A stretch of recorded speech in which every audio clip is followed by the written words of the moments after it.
اور سب سے بڑی بات تو یہ ہو سکے تو کہیں پر آپ جج نہ بنے، حکم نہ بنے، فیصل نہ بنے، اور اگر آپ فیصل بنے، جج بنے، اگر آپ کو کہیں فیصلہ کرنا پڑے تو پھر وہاں بھی آپ انصاف سے کام لیں۔ بہت سارے لوگ ایسا کرتے ہیں، پنچایتوں میں بیٹھتے ہیں، ایک طرف مالدار ہے ایک طرف غریب ہے، بولی بدل جاتی ہے۔ کچھ لوگوں کا حال یہ ہے کہ ایک طرف کمزور ہے ایک طرف طاقتور ہے تو بولی بدل جاتی ہے، انصاف لوگ نہیں کر پاتے۔ تو ایسی صورت میں اللہ تبارک و تعالی بہت ناراض ہوتا ہے، غضبناک ہوتا ہے۔ آپ کو پتہ ہے کہ ایک دن اللہ تبارک و تعالی نے حضرت سیدنا داؤد علیہ السلام سے جو وہ ناراضگی کا اظہار فرمایا، اللہ نے داؤد علیہ السلام کے ساتھ ناراضگی کا اظہار فرمایا۔ تو وجہ کیا بنی اس کی؟ وجہ اس کی یہ بنی کہ ایک لڑکی آئی ایک مقدمہ لے کر، تو اس کا مقدمہ آپ نے سن لیا، اور سننے کے بعد دوسرے سے مقدمہ سنے بغیر آپ نے یہ سوچا کہ میں فیصلہ کر دوں، تو اللہ تعالیٰ نے فرمایا کہ ابھی تو تم نے دوسری طرف کا مقدمہ سنا بھی نہیں ہے اور تم فیصلہ کرنے جا رہے ہو۔ تو حضرت داؤد علیہ السلام اس لغزش پیغمبرانہ پر اتنا روئے اتنا روئے اتنا روئے کہ جہاں رونے سے آنسو گرتے تھے وہاں گھاس پیدا ہو گئی۔ جب گھاس پیدا ہوئی تو آپ نے اس کی مولا دیکھ میں نے کتنے آنسو بہائے، تو جواب ملتا ہے داؤد تجھے اپنا رونا تو یاد ہے لیکن تجھے اپنی لغزش پیغمبرانہ یاد نہیں۔ اور اس طرح کے کام ہم کتنے کرتے ہیں۔ اس لیے عدل، اللہ نے عدل کا حکم دیا، انصاف کا حکم دیا۔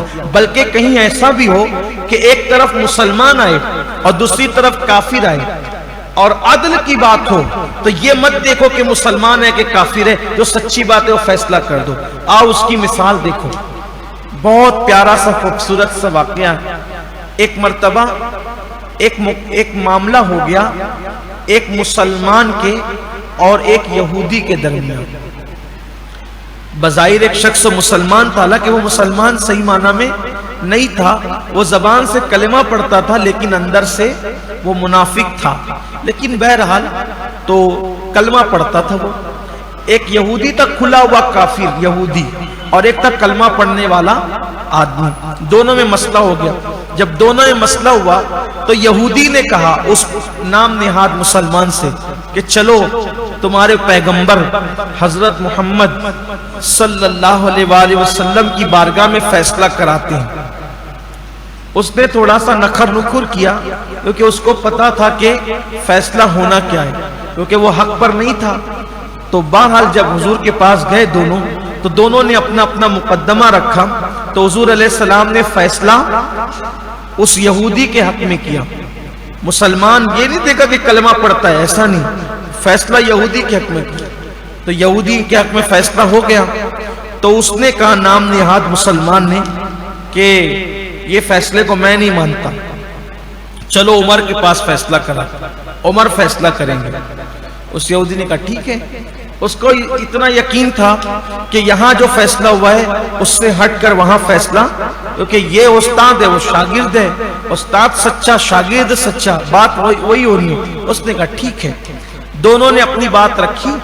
بات رکھنے کے بعد فاروق اعظم اس سے پہلے کوئی فیصلہ سناتے، یہودی نے کہا عمر جو فیصلہ سنانا ہے سنا دینا، لیکن اس سے پہلے ایک بات اور سن لو، یہ فیصلہ یہ مقدمہ لے کر ہم تمہارے نبی کے پاس جا چکے ہیں اور انہوں نے فیصلہ میرے حق میں کیا ہے، اور یہ کلمہ پڑھنے والا تمہارا بھائی ہے مگر اس کو مانتا نہیں ہے، کہتا عمر کے پاس چل کے فیصلہ کرائیں گے۔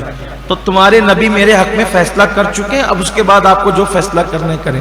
فاروق اعظم نے کہا رکو میں آتا ہوں، ابھی فیصلہ کرتا ہوں۔ اندر گئے گھر میں، تلوار لائی اور تلوار لا کر اس کی گردن اڑا دی اور اعلان کیا جو میرے نبی کا فیصلہ نہیں مانتا ہے عمر اس کے ساتھ یہی فیصلہ کرتا ہے، عمر اس کے ساتھ یہی فیصلہ کرتا ہے۔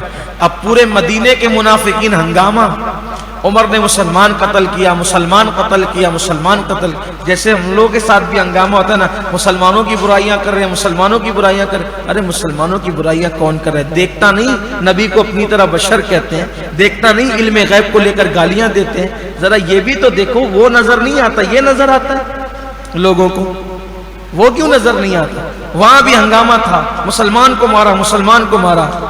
فاروق اعظم آئے عمر کیا ہوا؟ منافقین کھڑے تھے سب، یہ کہتے ہیں کہ مسلمان کو مارا، یا رسول اللہ جو آپ کا فیصلہ نہیں مانے میں اس کو مسلمان نہیں مانتا، میں نے اس کو قتل کیا ہے۔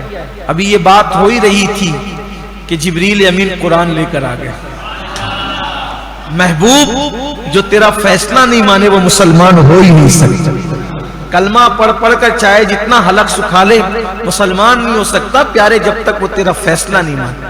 یہ ہے ایمان اور عقیدے کے معاملات۔ لیکن حضور کا انصاف، یہودیوں کو بھی یقین تھا کہ وہ انصاف کرتے ہیں، ہمیں بھی انصاف کرنا ہوگا۔